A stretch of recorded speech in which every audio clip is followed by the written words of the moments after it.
यह कोई छोटा विषय नहीं है। सीएजी की रिपोर्ट आई है। दिल्ली की सरकार किस प्रकार काम कर रही है, अरविंद केजरीवाल जी की सरकार के कामों का मुआयना controller and auditor general CAG उन्होंने किया है और वो रिपोर्ट आज पब्लिक हुई है, अखबारों में भी छपी है, मीडिया में भी विषय चल रहा है। और याद रखिए, जब मैं सीएजी का रिपोर्ट कहता हूं तो उन दिनों को याद करिए, 2012-13, उस समय यही अरविंद केजरीवाल जी थे जो रोज शाम को सीएजी का रिपोर्ट लेकर बैठते थे और इस पर प्रेस कॉन्फ्रेंस करके सीएजी के रिपोर्ट पर ही इनकी पहली सरकार शीला दीक्षित के खिलाफ, कांग्रेस पार्टी के खिलाफ दिल्ली में बनी थी। तो स्वाभाविक रूप से सीएजी कितना महत्वपूर्ण है और उसके रिपोर्ट का क्या महत्व है वो अरविंद केजरीवाल जी समझते होंगे, ऐसा मेरा मानना है। सबसे पहले तो अनेकों विषयों पर सीएजी ने फोकस किया है, मगर सबसे महत्वपूर्ण विषय शीश महल है, उनका खुद का घर है। जो लोग कहते थे कुछ नहीं लेंगे, सरकारी बंगला नहीं लेंगे, घर नहीं लेंगे, गाड़ी नहीं लेंगे, किस प्रकार से दोनों हाथों से उन्होंने बटोरा है, किस प्रकार से करप्शन किया है, उसका काला चिट्ठा सीएजी के रिपोर्ट में आता है। अब ये अरविंद केजरीवाल जी, उनका जो डेजिग्नेटेड घर है उसका एड्रेस है 6 फ्लैग स्टाफ रोड, आप सभी जानते हैं। अब ये फ्लैग स्टाफ रोड कोई आज का मकान नहीं है, जैसे यहां एमपीज के मकान होते हैं, सारे एमपी मिनिस्टर इत्यादि रहते हैं, ये पुराने जमाने के मकान हैं। कभी कभी इनमें रिनोवेशन होता है, रिनोवेशन होने के बाद ये रहने लायक बनते हैं, एक स्वाभाविक प्रक्रिया होती है। मगर आपको जान के आश्चर्य होगा कि सीएजी की रिपोर्ट कहती है कि 17 मार्च 2020, 17 मार्च 2020 को दिल्ली की पीडब्ल्यूडी डिपार्टमेंट ने एक प्रपोजल दिया कि इस 6 फ्लैग स्टाफ रोड को, केजरीवाल जी के मकान को रीमॉडलिंग करना होगा। और ये रीमॉडलिंग कोई छोटा मोटा काम नहीं होगा, ये पूरा डेमोलिश करके, एक सिंगल स्टोरी बिल्डिंग थी ये, उसको पूरा डेमोलिश करना होगा और उसके ऊपर एक एडिशनल स्टोरी बिल्डिंग बना करके एक और मंजिल ऐड करना होगा और बड़े रूप से इस मकान को बनाना होगा। और ये प्रपोजल दिया 17 मार्च 2020 को पीडब्ल्यूडी डिपार्टमेंट ने, और एक दिन के अंदर ही इस प्रपोजल को मान लिया गया। विश्व में मुझे लगता है कहीं भी ऐसा नहीं हुआ होगा कि प्रपोजल आज दिया गया और आज ही मान लिया गया है, तुरंत मान लिया गया। अब मान लिया गया तो क्या हुआ, तो एस्टिमेशन होती है, कोई बिल्डिंग बनेगा, उसको तोड़ा जाएगा, नई बिल्डिंग बनेगी, तो एक एस्टिमेटेड कॉस्ट निकालना पड़ता है कि इतना खर्चा होगा। तो एक एस्टिमेशन उसका निकाला गया कि कितना एस्टिमेटेड कॉस्ट है। तो आपको बता दूं, एस्टिमेटेड कॉस्ट है 7 करोड़ 61 लाख रुपए, 7 करोड़ 61 लाख रुपए का एस्टिमेशन बना कि इतने में अरविंद केजरीवाल जी की हवेली बन जाएगी। मगर बाद में टेंडर प्रोसेस होता है, एक तो एस्टिमेटेड कॉस्ट होता है, उसके बाद सरकार टेंडर निकालती है। तो टेंडर निकाला गया तो टेंडर का कॉस्ट 8 करोड़ 62 लाख रुपए का निकला। मतलब एस्टिमेटेड कॉस्ट 7 करोड़ का हुआ और जब टेंडर निकला तो वो 8 करोड़ 62 लाख का निकाला गया। उसी में ही पहले में ही घोटाला हो गया। एस्टिमेशन आपने किया और टेंडर निकाला 8 करोड़ 62 लाख रुपए का, मतलब 13.21% टेंडर कॉस्ट आपने ऊपर रखा, जो एस्टिमेट आपने खुद किया था। अब उसके बाद अप्रैल 2022 में यह काम कंप्लीट हुआ। जो काम 2020 में प्रपोज हुआ था वो 2 साल के बाद 2022 में कंप्लीट हुआ। मतलब जब कोरोना का प्रकोप चल रहा था उस समय सारे लोग व्यस्त होके दिल्ली सरकार में ये काम कर रहे थे कि कैसे ये शीश महल तैयार होगी। तो शीश महल तैयार हो गया। अब फाइनल पेमेंट कितना दिया गया, मैंने आपको कहा 7 करोड़ एस्टिमेशन, वो 62 लाख 61 लाख हम पॉइंट वाला छोड़ देते हैं, 7 करोड़ एस्टिमेशन, 8 करोड़ का टेंडर हुआ और उसके बाद जो पेमेंट दी गई 2022 में वो है 33 करोड़ 66 लाख 66 लाख 33 करोड़ 66 लाख 33 करोड़ 66 लाख रुपीस। कहां 7 लाख का एस्टीमेट, 7 करोड़ का एस्टीमेट और कहां 33 करोड़ दिया गया है। मतलब जो एस्टिमेटेड कॉस्ट 7 करोड़ का था उससे 342.31% अधिक पेमेंट किया गया, और जो टेंडर्ड अमाउंट था 8 करोड़ का उससे 290.49% का ऊपर पेमेंट किया गया। आप सोचिए, इतना घोटाला तो हमने कहीं नहीं सुना होगा, वो भी एक हवेली के पीछे, अरविंद केजरीवाल जी के शीश महल के पीछे इस प्रकार का घोटाला। और क्या क्या इसमें घोटाला हुआ, सीएजी और क्या कहती है? सीएजी कहती है, देखिए कोई भी बिल्डिंग बनानी हो, कुछ भी आपको एक काम करना हो तो आजकल है एक टर्म कंसल्टेंट। वो कंसल्टेंट आता है और बोलता है हाँ यहाँ पर ऐसा होगा, यहाँ पर ये बनेगा, फलाना बनेगा, तो उसका एक कंसल्टेंसी फीस भी होती है। तो कंसल्टेंट कैसे चुने जाते हैं? सरकार में एक प्रक्रिया होती है, एडवर्टाइजमेंट होता है, और केजरीवाल जी तो वो जो एक डबल एक्सेल शर्ट पहन के एक रेनॉल्ड का पेन लगा के एडवर्टाइजमेंट करने में नंबर 1 है, अपना एडवर्टाइजमेंट करने में नंबर 1 है, मगर कंसल्टेंट के लिए कि उनका शीश महल कौन बनाएगा, उसका कंसल्टेंट के लिए एक भी एडवर्टाइजमेंट नहीं किया। कैसे हुआ फिर? स्पॉट कोटेशन, मतलब वहीं खड़े हो गए और कौन कौन बनाएगा, कौन बनाएगा, जरा कंसल्टेंट कौन होगा, आओ। मतलब जैसे गेट पे ही खड़े थे वो कंसल्टेंट। पहले से 3 लोगों को बोल रखा था कि तुम तीनों आ जाना, हम तुमको दे देंगे। तो 3 कंसल्टेंट आ गए, और 3 कंसल्टेंट में से सीएजी लिखती है, without any specifications, without any basis of selection, consultant उसी दिन चुन लिए जाते हैं। मतलब आज कंसल्टेंसी की रिक्वायरमेंट है, कोई एडवर्टाइजमेंट नहीं, कुछ भी नहीं, आज ही कंसल्टेंट चुन लिए गए। अब कंसल्टेंट भी आ गए। उसके बाद देखिए, repeated revision of preliminary estimate. अब कोई भी घर बनता है, मकान बनता है, रोड बनता है, कुछ भी बनता है तो एक प्रिलिमिनरी एस्टिमेट होता है कि हाँ ये जो है, ये ग्लास का ढकने वाला सामान है, ये कितने का आएगा, ये 20 रुपए का या 25 रुपए का आएगा। अब उसमें क्या हुआ, ये 20-25 रुपए का, चलिए ये 20 का 25 हो सकता है, 25 का 30 हो सकता है, अब 30 का 200 रुपए तो नहीं हो सकता ना। तो ये रिपीटेड एस्टिमेट, हर तीसरे चौथे दिन इनका एस्टिमेट बदलता गया जो इन्होंने एस्टिमेट दिया था। और उसके पीछे सीएजी कहती है, no justification for payment to the consultants and PWD increased buildup area. सबसे पहले तो एस्टिमेट होता है कि घर का हम कितने एरिया में घर बनाएंगे। हम सब जानते हैं कि इतने स्क्वायर मीटर में हम घर बनाएंगे, कि इतने स्क्वायर फुट में हम घर बनाएंगे। तो पहले एस्टिमेट हुआ था, प्रिलिमिनरी एस्टिमेट हुआ था कि बिल्डअप एरिया रहेगा 1397 स्क्वायर फुट का। 1397 स्क्वायर फुट में हम बिल्डअप एरिया रखेंगे। इसी के आधार पर सारा टेंडर इत्यादि हो गया, और रातों रात एक दिन बदल दिया उन्होंने बदल करके कर दिया कि 1905 स्क्वायर फीट, मतलब 36% बढ़ा दिया एस्टिमेट कि 1905 स्क्वायर फीट में। क्योंकि अब शहंशाह क्या रहेंगे 1300 स्क्वायर मीटर में, शहंशाह तो थोड़ा बड़ा होना चाहिए। तो उन्होंने कहा कि 1900 स्क्वायर फीट में केजरीवाल जी अब रहेंगे, और ये अपने आप ही कर दिया, कोई एडवर्टाइजमेंट नहीं, कुछ परमिशन नहीं, अपने आप ही 1905 स्क्वायर फीट कर दिया। उसके बाद इन्होंने जो एप्लीकेबल स्पेसिफिकेशंस होता है, हर चीज का एक स्पेसिफिकेशन होता है कि टूटी होगा तो इस प्रकार का होगा, उसके डोर नॉब्स होंगे तो इस प्रकार के होंगे, टोटो तो बाद में, टॉयलेट होगा तो इस प्रकार का होगा, इस सब की स्पेसिफिकेशन होती है। इस सब स्पेसिफिकेशन का इन्होंने अल्टरेशन किया, सबको बाद में बदला, बाद में पहले कुछ और लिखा, बाद में उसमें ऐड कर दिया और स्पेसिफिकेशन को बदल दिया, जिससे कि पीडब्ल्यूडी को अपने प्रिलिमिनरी एस्टिमेट को 4 बार बदलना पड़ा, 4 बार बदलना पड़ा। और एक जगह तो ऐसे हुआ, देखिए पेमेंट कैसे होता है, आपको ये खरीदना है तो पहले आप एस्टिमेट बनाएंगे, एस्टिमेट बनाने के बाद अप्रूवल आएगा कि हाँ हम ये खरीदेंगे, फिर आप जाके मार्केट में ये खरीद के लेके आएंगे, 25% का ये खरीद के आप लेके आए। मगर पहले मैं खरीद के ले आऊंगा 300 रुपए का, और पेमेंट बाद में होगी कि ठीक है 300 का खरीद दिया, दे दो।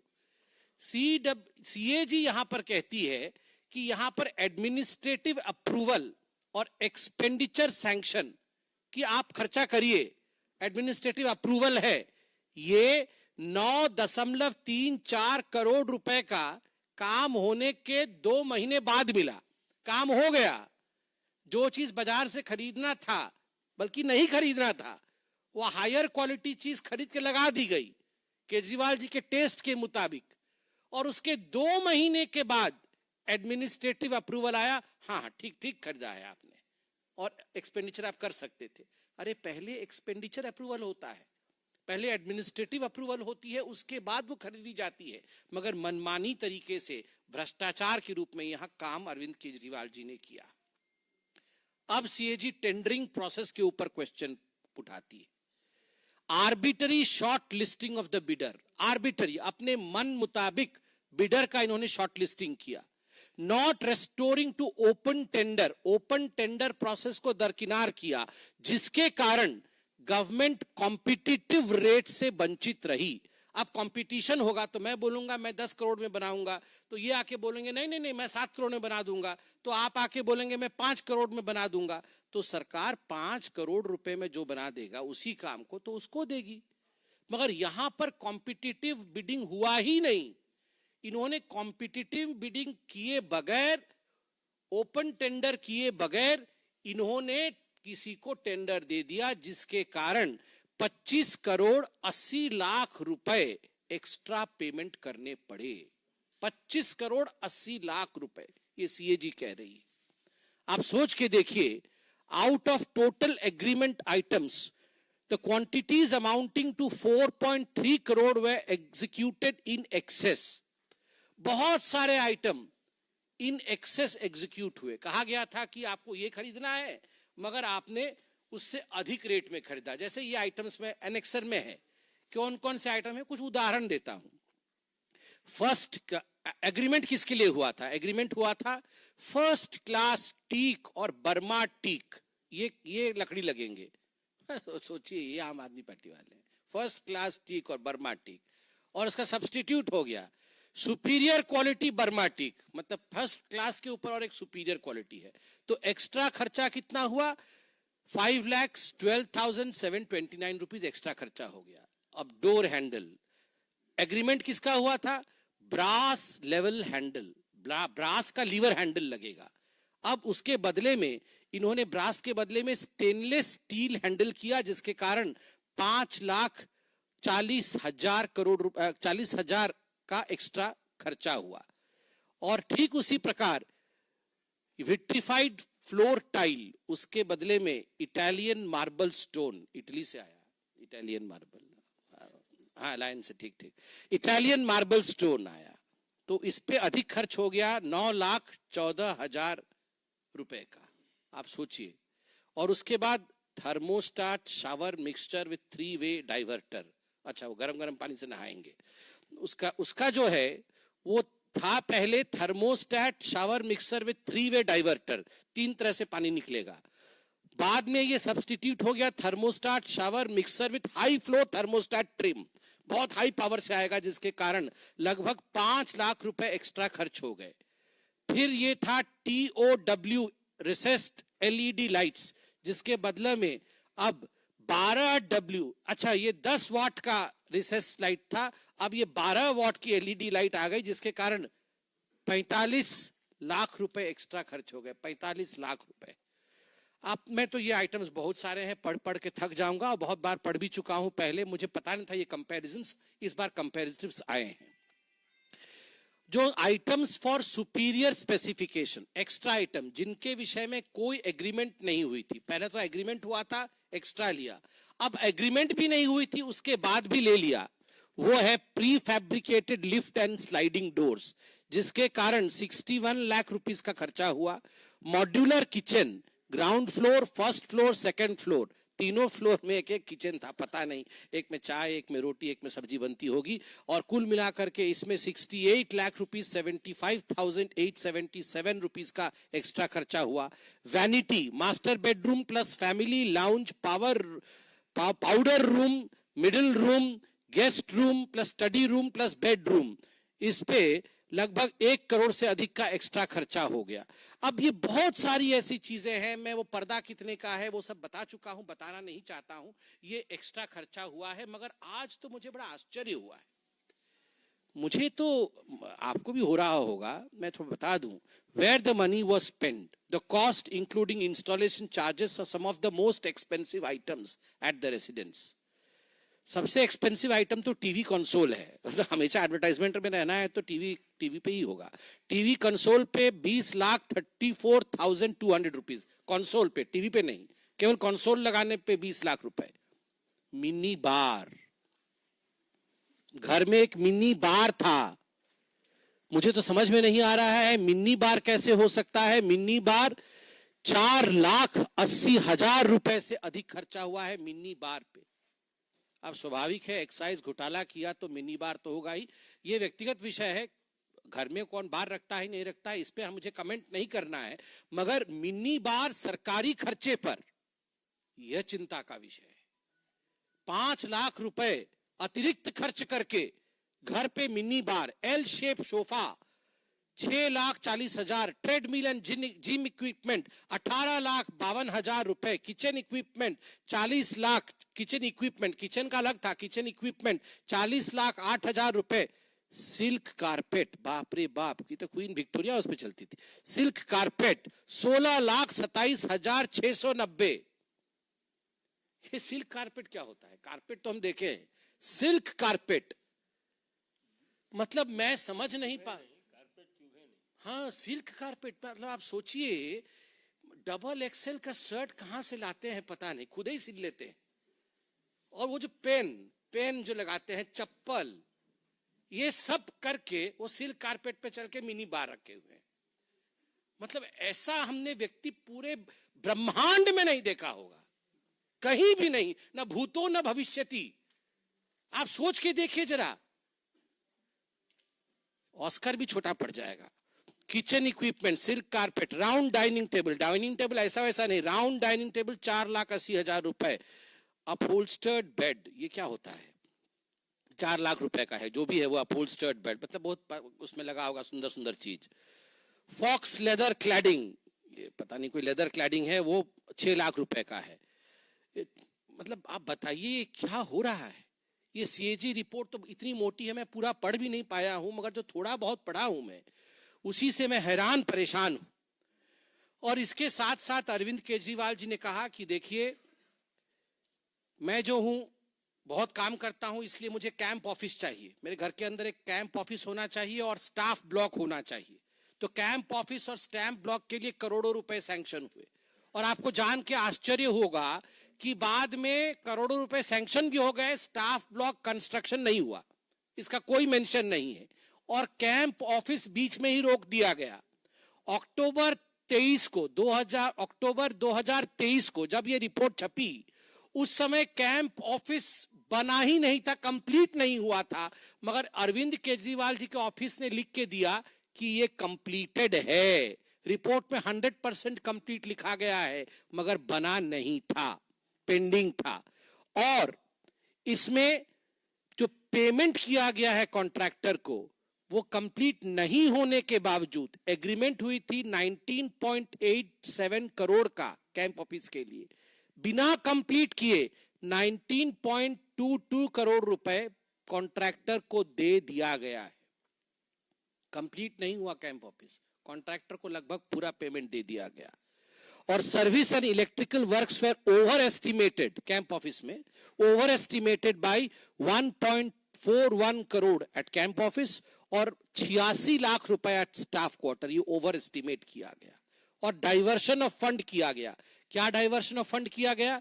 अरविंद केजरीवाल जी ने 2 करोड़ का सैनिटरी आइटम, फर्नीचर और जिम अपने घर में लगा लिया और लिख दिया कि ये 2 करोड़ रुपए, 1.87 करोड़ टू बी स्पेसिफिक, जो सीएजी ने लिखा है, ये 1.87 करोड़ रुपए कैंप ऑफिस में खर्च हुए हैं और स्टाफ ऑफिस में खर्च हुए हैं। और जिम और सैनिटरी आइटम, वो टोटो का जो हमने दिखाया था आपको रिमोट कंट्रोल, ये सब अरविंद केजरीवाल जी के घर में लग गए और लिखा कहीं और का।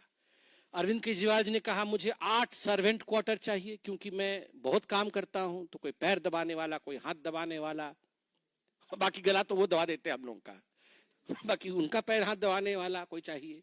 तो सर्वेंट क्वार्टर 8 चाहिए। तो 8 सर्वेंट क्वार्टर के लिए उन्होंने 33 शामनाथ मार्ग में अलॉटमेंट करवाया, मगर इस सारे का खर्चा 6 फ्लैग स्टाफ मार्क अपने घर में लगवाया। अलॉटमेंट पैसे का किसी और जगह के लिए हो रहा है, मगर पैसा जुड़ा हुआ है उनके घर के अंदर का, और इसका जो एक्स्ट्रा वर्क है ये सब पैसा डाइवर्ट उन्होंने अपने घर में कराया 8 सर्वेंट क्वार्टर का। ठीक उसी प्रकार अंत में सीएजी कहती है कि डिविएशन इन एग्रीमेंट क्वांटिटीज, बहुत सारे ऐसे आइटम थे जिनमें डिविएशन होने के कारण लगभग 10 करोड़ रुपए एक्स्ट्रा पेमेंट करने पड़े हैं। ये सारा विषय आप जानते हैं, ये मोटा मोटी एक सीएजी का एनेक्सर है। मुझे लगता है आप सभी जानते होंगे, मगर उनके घर में जो बिल्डअप एरिया मैंने बताया 1905 स्क्वायर मीटर का था, जो कि लगभग 21,000 स्क्वायर फीट होता है। हम सब दिल्ली में रहते हैं तो हमको मालूम होना चाहिए, 21,000 स्क्वायर फीट बिल्डअप एरिया में केजरीवाल साहब रहते थे। 8 बेडरूम थे, 8, 1 2 3 4 5 6 7 8 बेडरूम थे, 3 मीटिंग रूम थे, किचन 2 थे बड़े बड़े, एक तो ऊपर भी था, और ड्राइंग रूम 2 थे, 12 टॉयलेट्स, एक फूल 2 माली, यहां 12 टॉयलेट्स, डाइनिंग रूम 1, टॉयलेट्स और टोटो आपको याद है, sofa set 14, table 28, chair 31, bed 3, mattress 3, curtains 12, wooden blind 6, carpets 4, flower vase, dining table, ये सब एक एक फ्लोर का है। ऐसे 3 फ्लोरों का यहाँ पर विस्तार से चर्चा किया गया है, और सारे विषय Bose ceiling speaker in all areas including kitchen, toilet, washing area and gym. मतलब बोस के सीलिंग, बोस के स्पीकर कितने महंगे होते हैं आपको पता है, टॉयलेट में भी बोस के स्पीकर लगे हुए थे, मतलब कहीं भी छूट ना जाए, म्यूजिक चलता रहे, इसलिए हर जगह लगा हुआ था। लार्ज शैंडलियर, मतलब ये जो बड़े बड़े झूमर होते हैं, वो 12 थे। 12 में पूरा नहीं पढ़ रहा हूं, एक आध मैंने अंडरलाइन किया हुआ, ऐसे बहुत सारे हैं, आप सभी जानते हैं। अब केवल इतना ही नहीं कहा है, मैं अभी आपको खुलासा करूंगा सीएजी ने और क्या कहा है। ये एडवर्टाइजमेंट बाबा के लिए, ये अरविंद केजरीवाल का नाम एडवर्टाइजमेंट बाबा है आज से। आप देखिए, सीएजी ने यहां टेबुलेशन करके दिखाया है कि कौन सा प्रोग्राम है, उस प्रोग्राम में कौन सा डिपार्टमेंट इन्वॉल्व है, उसके बाद उसका एडवर्टाइजमेंट कब से कब हुआ, एडवर्टाइजमेंट में कितना खर्चा हुआ, और उस प्रोग्राम में कितना खर्चा हुआ। मैं आपको पढ़ के 3 प्रोग्राम का नाम सुनाता हूं।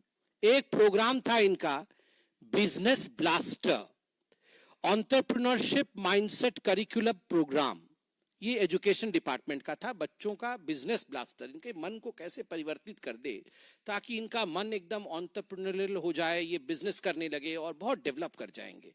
तो इसके कारण इन्होंने खर्चा किया 54 करोड़ रुपया, 54 करोड़ रुपए इन्होंने खर्च किए, ब्रेन डेवलपमेंट होगा और बिजनेस ब्लास्टर के लिए। और एडवर्टाइजमेंट कितने का किया, 80 करोड़ रुपए का एडवर्टाइजमेंट किया।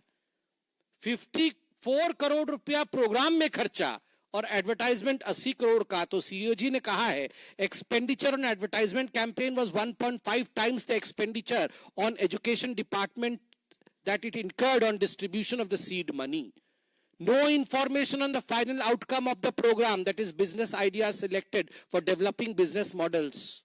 No outcome, मगर 80 करोड़ खर्च कर दिए। दूसरा प्रोग्राम देश के मेंटर, बच्चे देश के मेंटर बनेंगे, तो एजुकेशन डिपार्टमेंट का है। 9 अक्टूबर 2021 से 26 अक्टूबर 2021 तक इन्होंने एडवर्टाइजमेंट किया। प्रोग्राम में कितना खर्चा हुआ, देश के मेंटर में सरकार ने कितना लगाया, अरविंद केजरीवाल जी ने 1.90 करोड़, लगभग 1 करोड़ 90 लाख रुपए लगाए। और एडवर्टाइजमेंट में कितना खर्चा हुआ, 27.90 करोड़। 1 करोड़ का प्रोग्राम, 28 करोड़ का एडवर्टाइजमेंट। सीएजी कहती है expenditure on advertisement campaign was more than 13 times the expenditure on education department, 13 गुना अधिक है। और तीसरा प्रोग्राम है, ये तो बहुत फेमस प्रोग्राम है, जिसके बारे में अरविंद केजरीवाल कैसा कैसा भाषण देते थे। क्रॉप रेसिड्यू, पराली मैनेजमेंट, बोलते थे ना एकदम पराली का मैं ऐसा ब्रिक बनाऊंगा, और मैं एक बार आ जाऊंगा तो कहीं पराली नहीं जलेगी, सब एकदम बढ़िया हो जाएगा, चंगा हो जाएगा। तो क्रॉप रेसिड्यू पराली मैनेजमेंट ये डेवलपमेंट डिपार्टमेंट के अंडर में आता था। 2020 से 22 तक इन्होंने एडवर्टाइजमेंट दिया। कुल मिलाकर के इस प्रोग्राम में खर्चा किया केजरीवाल जी ने 77 लाख रुपया, 77 लाख रुपया खर्च किया। और एडवर्टाइजमेंट कितने का किया? 24 करोड़ रुपए का एडवर्टाइजमेंट। एडवर्टाइजमेंट 24 करोड़ रुपया का, और प्रोग्राम का वैल्यू है 77 lakh, 77 lakh. Expenditure on advertisement campaign was 31 times the expenditure of 77 lakh on development department incurred during 2020 to 2022 on procurement and spray of biodecomposer and allied materials. ये CAG कहती है। इस प्रकार बहुत सारे प्रोग्राम हैं, मैं इस डिटेल्स में नहीं जा रहा हूं, जिसमें केवल एडवर्टाइजमेंट के लिए अरविंद केजरीवाल जी ने 31 गुना, 13 गुना, 10 गुना अधिक खर्च किया कार्यक्रमों से। अपने मकान पे खर्च और अपने दुकान को बचाने के लिए खर्च, जनता के लिए कोई खर्च नहीं। यही अरविंद केजरीवाल जी की पार्टी की हकीकत है। दिल्ली की जनता देख रही है, सुन रही है। इसका जवाब दिल्ली की जनता चुनावों में जरूर देगी। धन्यवाद।